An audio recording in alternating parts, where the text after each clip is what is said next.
Hello, my dear students. In this session, we'll be taking up questions related to profit and loss, which have appeared in SRCC GBO examination in previous years. Okay. So you can connect with me on Telegram at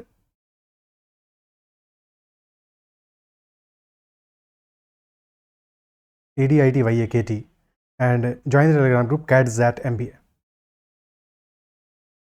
So first question लेते हैं. Question number 1 is, if an article is sold for rupees X, there is a loss of 15%. If the same article is sold for rupees Y, there is a profit of 15%. So 15% is 3 by 20. यानी कि अगर X price पे sold किया जाता है, cell किया जाता है, so there is a loss of 15%. यानी 20 पे 3 का लॉस होता है. 20 पे 3 का लॉस होता है, isn't it so? So that implies कि अगर हमारा कॉस्ट प्राइस 20 है, 20 यूनिट्स है, तो लॉस होगा 3 यूनिट्स का. Selling price will be 17. So X is equivalent to 17. And similarly when it is sold for Y, there is a profit of 15%. यानी कि CP अगर 20 है तो प्रॉफिट होगा 3 का, यानी कि selling price will B 23. So y will be equivalent to 23.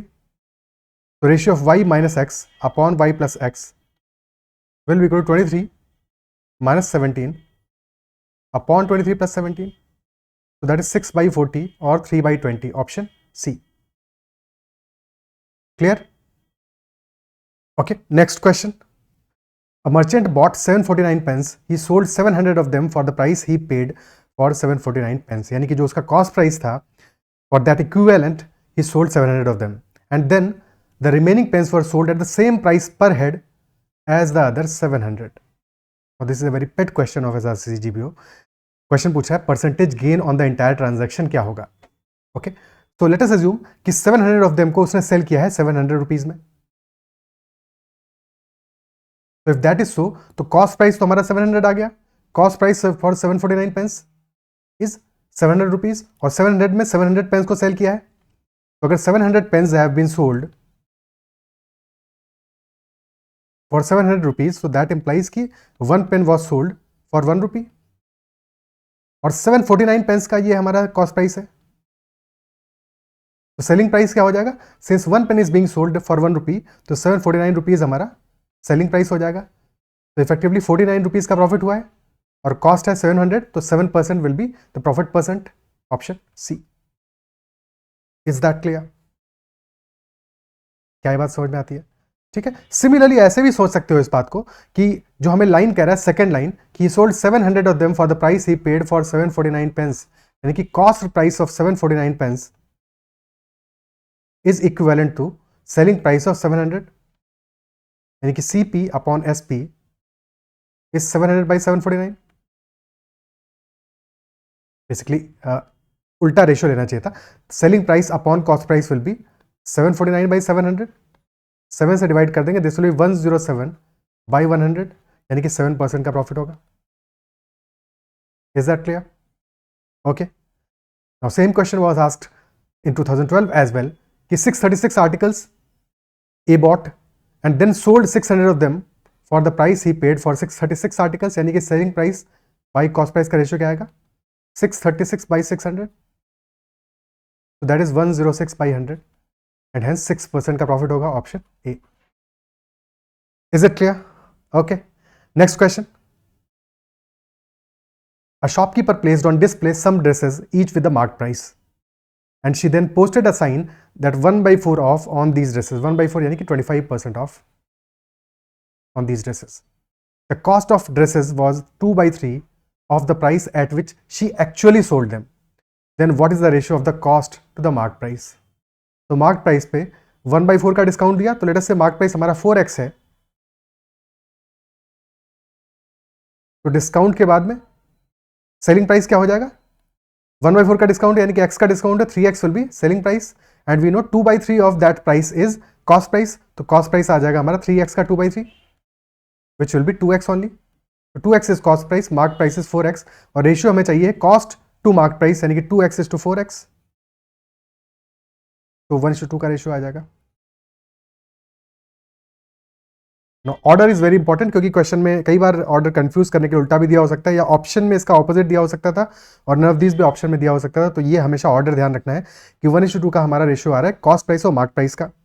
2:1 भी ऑप्शन में हो सकता था और कोई और ऑप्शन नहीं गिवन होता, नन ऑफ दीज गिवन होता, तो वहां पर फिर हमारा नन ऑफ दीज आंसर होता। ठीक है, छोटी छोटी गलतियां हैं जो एग्जाम में एग्जामिनर कई बार कंफ्यूज करने के लिए करवाता है, तो इनके लिए कॉशियस रहना है, अटेंटिव रहना है हमेशा एग्जाम में। ठीक है, next question, a shopkeeper buys goods at 25% off the list price. जो भी लिस्ट प्राइस था उस पर 25% का ऑफ हो गया। तो लेट अस से लिस्ट प्राइस इज 4x, क्योंकि 25% यानी कि 1/4 का ऑफ किया है हमने, डिस्काउंट किया है। तो 4x minus x, purchase price का कॉस्ट प्राइस क्या हो जाएगा, क्योंकि शॉपकीपर परचेज कर रहा है, बाय कर रहा है, so that will be 3x। And then he desires to mark the goods so that he can give a discount of 20% on the mark price and still have a profit of 25% on the selling price. यानी कि उसको जो अपना cost price है उसमें 25% का profit चाहिए, और वो तब चाहिए जबकि he is giving a discount of 20%। Is that clear? तो सेलिंग प्राइस क्या होना चाहिए? Selling price should be 3x का, क्योंकि 25% का प्रॉफिट चाहिए उसको, और किस पे चाहिए ये ध्यान देना है यहाँ पे, very important line, 25% off the selling price चाहिए उसको प्रॉफिट। तो generally profit is on the cost price, but यहाँ पे specific question is mentioning that 25% off the selling price should be the profit. 25% यानी कि 1/4 का प्रॉफिट चाहिए, बट 4 यहाँ पे सेलिंग प्राइस होगा। तो if 4 is the selling price, 1 will be the profit, तो सीपी आ जाएगा हमारा 3 यूनिट्स। क्लियर है? तो हमारा कॉस्ट प्राइस 3x है, तो selling price should be 4x, और x का प्रॉफिट होगा, बट ये x का प्रॉफिट 25% ऑफ सेलिंग प्राइस है। ठीक है, तो 4x हमारा सेलिंग प्राइस है, और फिर ये 4x कब आया है, जबकि 20% का डिस्काउंट दिया है शॉपकीपर ने अपने मार्क प्राइस पे। तो मार्क प्राइस कितना होगा, डिस्काउंट दिया है 20% का मार्क प्राइस पे, 20% यानी कि 1/5 का डिस्काउंट दिया है, 5 पे 1 का डिस्काउंट दिया है, यानी कि 4 यूनिट्स। तो अगर 4 हमारा सेलिंग प्राइस है तो mark price will B 5x, that will B 5x। Question पूछा है what percent of the list price must be marked, यानी कि मार्क प्राइस लिस्ट प्राइस का कितना होगा। तो if list price is 4x, mark price is 5x, यानी कि x ज्यादा है, इफेक्टिवली 5x है, तो रेशियो आ जाएगा mark price upon list price will be equal to 5/4, and hence 125% should be the mark price of list price. Option P. Question में थोड़ा सा अपनी लैंग्वेज में कंफ्यूज करने की कोशिश की है, otherwise question is very simple. क्या इसको समझ पा रहे हो, अप्रिशिएट कर पा रहे हो? ठीक है, नेक्स्ट क्वेश्चन। और ये क्वेश्चन हम डिस्कस ही इसलिए कर रहे हैं सो दैट तुम्हें अप्रोच क्लियर हो कि ऐसे क्वेश्चन को कैसे हैंडल करोगे। ठीक है, बिकॉज एग्जाम में time is the major constraint. तुमको 2 आवर्स में 120 मिनट्स में 160 क्वेश्चंस गिवन है, सारे 160 करने नहीं है, बट जितने ज़्यादा से ज़्यादा मैक्सिमाइज कर सको, और क्वांट में तो टाइम लगेगा। ठीक है, तो अपना अप्रोच को जितना शॉर्टेस्ट हो सके उतना शॉर्टेस्ट रखना है, क्वेश्चंस को जितना बेहतर तरीके से समझ सको उतना बेहतर तरीके से समझ के उनको सॉल्व करना है, और जो भी बहुत ही अननोन, स्ट्रेंज या बहुत कैलकुलेटिव क्वेश्चन है उनको अवॉइड करना है एग्जाम में, डेफिनेटली अवॉइड करना है, बिकॉज टाइम बिल्कुल है नहीं कि स्क्रू अप कर सको वहाँ पे। ठीक है, next question, the price of a pen was twice that of a pencil. Pencil और पेन के प्राइस का रेशियो क्या है, 1:2, एंड 1 पर्सन ऑर्डर्ड 4 पेन्स, तो ये तो प्राइस का रेशियो आ गया। 1 person ordered 4 pens, quantity 4 pens and some pencils, let us say x are the pencils या p आर द पेंसिल्स। ठीक है, at the time of preparing the bill the prices of these articles interchanged. तो actual में क्या आया है, bill amount क्या होगा, अमाउंट कितना होना चाहिए, बिकॉज p पेंसिल्स हैं तो p इंटू 1 प्लस 2 इंटू 4 यानी कि p plus 8 should be the amount, but prices interchange हो गए। ठीक है, हमने 1:2 माना है तो 1 और 2 ही लिख दिया है, क्योंकि यहाँ पे एज सच हमें चीजें रेशियो में चाहिए, एग्जैक्ट वैल्यू तो गिवन नहीं है। ठीक है, तो प्राइसेस अगर इंटरचेंज हो जाएंगे, तुम चाहे प्राइसेस को इंटरचेंज कर दो या क्वांटिटीज को इंटरचेंज कर दो, वैल्यू क्या हो जाएगा उस केस में। तो now the value will be, क्योंकि प्राइसेस इंटरचेंज हो गया तो p इंटू 2 प्लस 4 इंटू 1 यानी कि 2p plus 4 is the price, is the total bill amount, जो हो गया गलती की वजह से, इंटरचेंज की वजह से।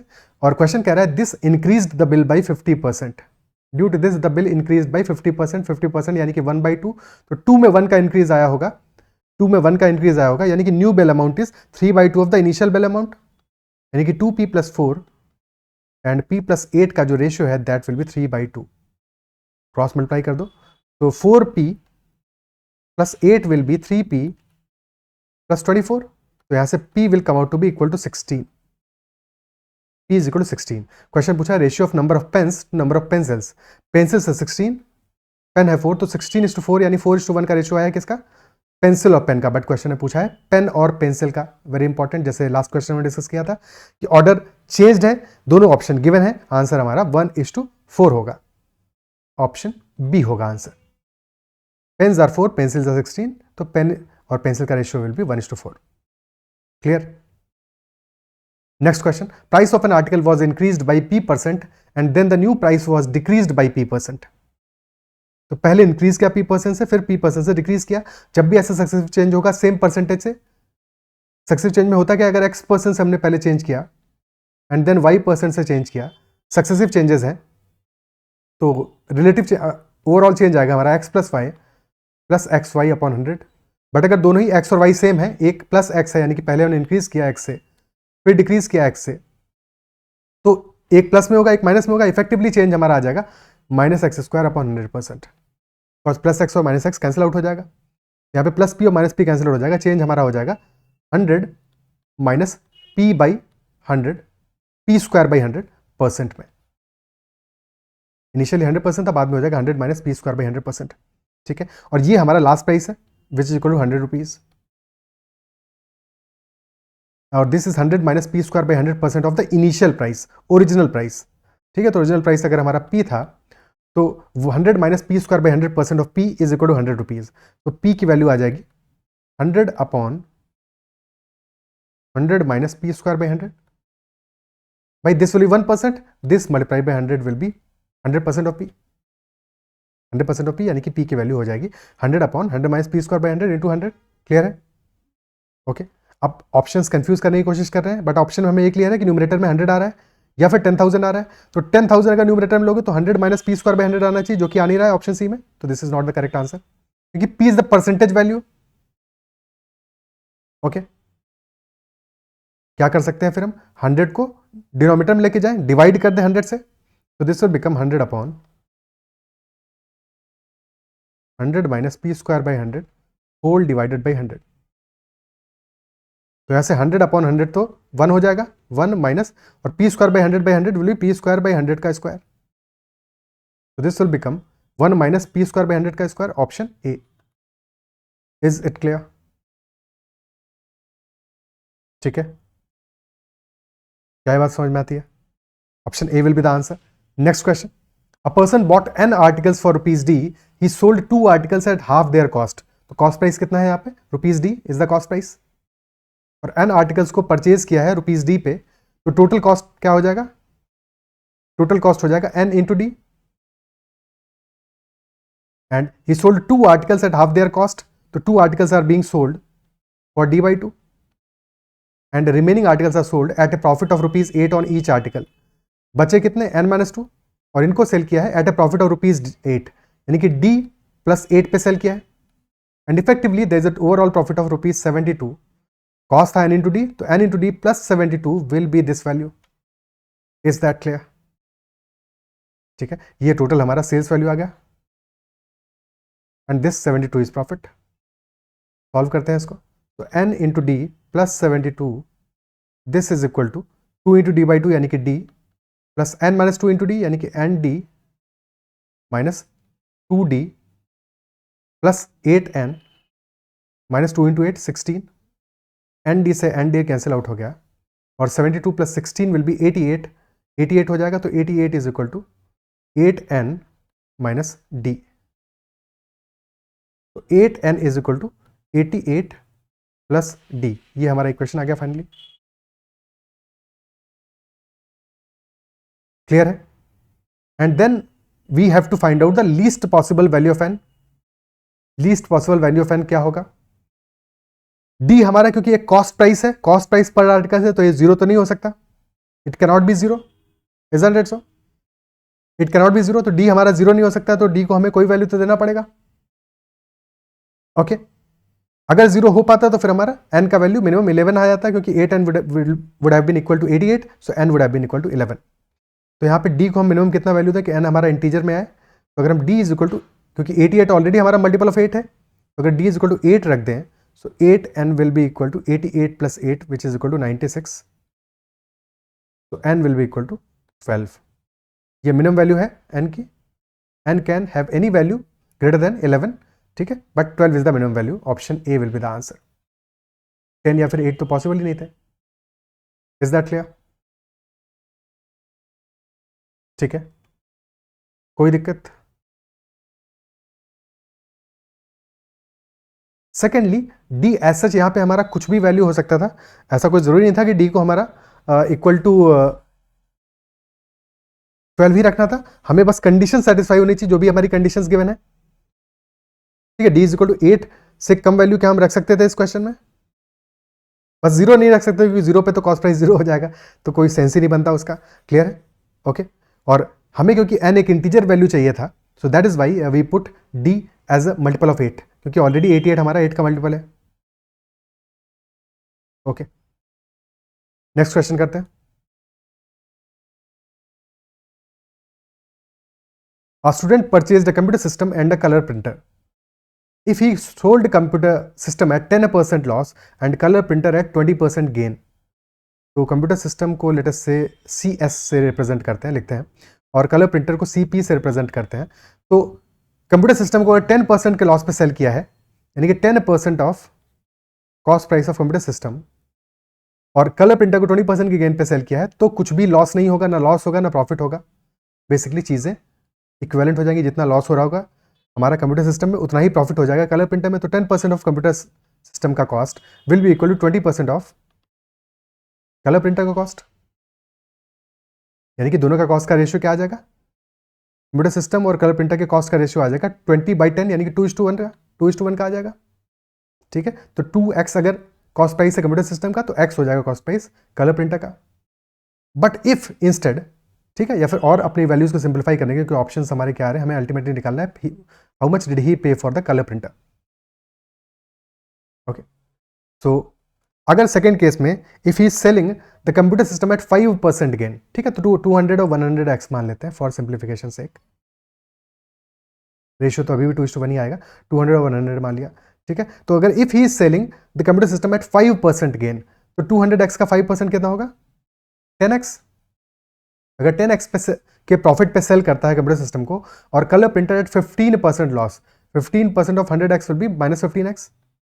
इफेक्टिवली लॉस होगा यहाँ पे, क्योंकि 10x का प्रॉफिट हुआ है कंप्यूटर सिस्टम पे, बट 15x का लॉस हुआ है कलर प्रिंटर पे। Effectively he will lose ₹800 in the bargain. तो 10x - 15x यानी कि -5x की वैल्यू हमें गिवन है, ₹800 का लॉस है। तो x will be equal to 160 rupees. तो कलर प्रिंटर का cost price which is 100x will be 16,000 rupees.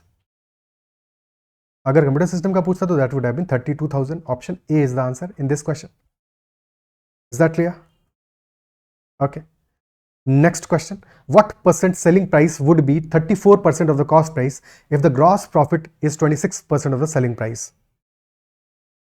So what percent selling price would be 34% of the cost price if gross profit is 26% of the selling price? Again profit is given as percentage of selling price. ये जानबूझ के confuse करने के लिए तुमको question में profit is given as some percent of selling price. Anyway, तो अगर सेलिंग प्राइस का परसेंटेज, सेलिंग प्राइस अगर हम 100 मान लेते हैं, तो प्रॉफिट इज 26%, यानी 26 आ जाएगा, तो कॉस्ट प्राइस आ जाएगा 100 - 26 विच इज इक्वल टू 74। और 34% of cost price selling price का कितना होगा, that is what the question is asking. तो cost price is lesser than selling price, isn't it so? तो डेफिनेटली अगर कॉस्ट प्राइस का 34% है, तो सेलिंग प्राइस का it should be less percentage, 34 से लेस आंसर होगा। इतना तो समझ में आना चाहिए, क्योंकि अगर इतना समझ में आता है तो ऑप्शन ए या फिर डी तो नहीं होगा आंसर। तो 34% ऑफ 74, लेट अस से दिस x परसेंट ऑफ 100। तो यहां से x की वैल्यू क्या आ जाएगी? x will be 34 into 74 by 100। Now 74 by 100 is रफली 3/4, तो 34 into 3/4, यानी कि this will be approximately option B 25.16%। अब इस आंसर ऑप्शन को जितना कम समय में समझ जाओगे उतनी जल्दी इस क्वेश्चन को सॉल्व कर लोगे, क्योंकि अल्टीमेटली ऑप्शंस दूर दूर हैं, और एग्जामिनर भी तुमसे ये चाहता है कि तुम इस क्वेश्चन को अप्रॉक्सीमेट करके एक गेस लगा के, गेस इन द सेंस कि एक कैलकुलेटेड गेस लगा के कि डेफिनेटली हमारा आंसर ऑप्शन सी नहीं हो सकता। ए और बी क्यों नहीं हो सकता है, तो ए और डी क्यों नहीं हो सकता है, तो ऑलरेडी देख चुके, पर ऑप्शन सी भी आंसर नहीं हो सकता है, तो क्लियरली हमारा आंसर ऑप्शन बी ही होगा। Is that clear? Okay, next question, A merchant makes a profit of 20% by selling an article. What would be the approximate percentage change in the profit percent had he paid 10% less for it and the customer paid 10% more for it? तो merchant ने already profit बनाया है कितना 20% का. अगर cost price is 100, selling price will be 120, and instead of 100, if he paid 10% less, यानी कि 100 minus 10, अगर 90 पे किया होता और कस्टमर ने 10% ज़्यादा पे किया होता, 120 प्लस 12 132 पे किया होता. यहाँ पे तो प्रॉफिट 20% था. इस केस से प्रॉफिट हो रहा है 90 से 132, यानी कि 42 रुपीज़ का प्रॉफिट हो रहा है. और 42 90 का कितना परसेंट होगा? 42 बाई 90 इंटू 100. 0 से 0 गया, 3 से 14 बाई 3, यानी 140 बाई 3. 46.67% is the profit. और इनिशियल प्रॉफिट था 20% का. नाउ द प्रॉफिट इज 46.67%, यानी कि 26.67% ज्यादा है. बेस वैल्यू 20 है, तो 26.67% का इंक्रीज है. Divided by 20 into 100, this will be overall increase in the profit. Okay, so 100 की वजह से ये डेसिमल चला जाएगा, दशमलव हट जाएगा, और फिर ये हो जाएगा हमारा 133.33%. आंसर आ जाएगा option C. Is it clear? Next question. A manufacturer of a certain item can sell all he can produce at the selling price of rupees 60 each. यानी कि selling price of one article, ठीक है, selling price per head is rupees 60. It costs him rupees 40 in materials and labor to produce each item. यानी कि cost price per head is rupees 40, but ये variable cost है, ये ध्यान रखना है कि in material and labor. And he has overhead expense of rupees 3000 per week. Now this rupees 3000 per week is fixed cost. एक वीक में. In order to operate the plant, the number of units he should produce and sell in order to make a profit of at least rupees 1000 per week. तो cost तो हमारा selling price per head is rupees 60, cost price per head is rupees 40, fixed cost is rupees 3000, और साथ में profit भी चाहिए उसको. Minimum कितना चाहिए? 1000 रुपीज का प्रॉफिट भी चाहिए है. क्लियर है? So if he is selling, let us say n units, if he is selling n units, तो उसका रेवेन्यू कितना जनरेट होगा? 60n. This will be total sales. Cost कितना होगा? Cost will be 40n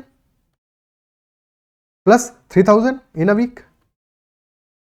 this is cost. तो sales minus cost should be equal to minimum profit value, यानी कि 1000.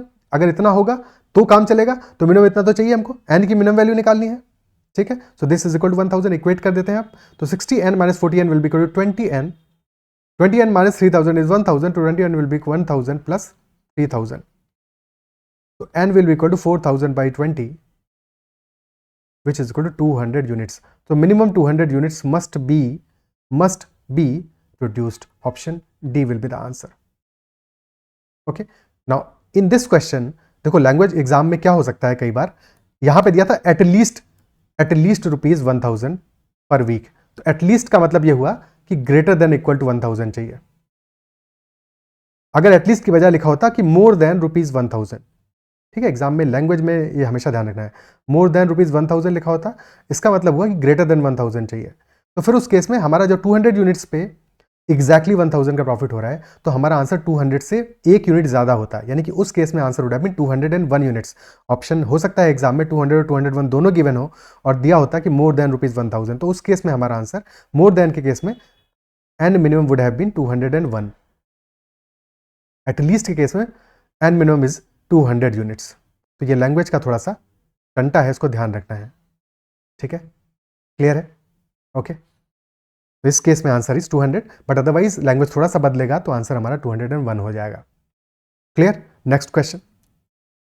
2 articles are bought at the same price. One is sold at 30% profit and the other is sold at 20% loss. So we have to find the overall profit or loss percentage. Cost price same है, तो अगर cost price पहले वाले का भी 100 है, second वाले का भी 100 मान लेते हैं. फर्स्ट को सेल किया है 30% के प्रॉफिट पे, यानी कि selling price of first is 130, और सेकंड को सेल किया 20% के लॉस पे, तो सेकंड में 100 माइनस 20, यानी कि सेलिंग प्राइस हो जाएगा 80. टोटल कॉस्ट है 100 प्लस 100 200, और टोटल सेलिंग प्राइस हो जाएगा 130 प्लस 80 यानी 210.